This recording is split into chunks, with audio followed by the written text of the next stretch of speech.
என்று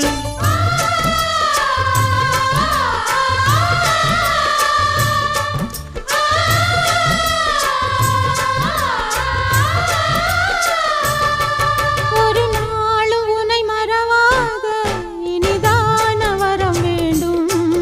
உறவாலும் உடல் உயிராலும் பிரியாத வரம் வேண்டும். விழியோடு இமை போலே விலகாத நிலை வேண்டும். இணையான இளமானே துணையான இளமானே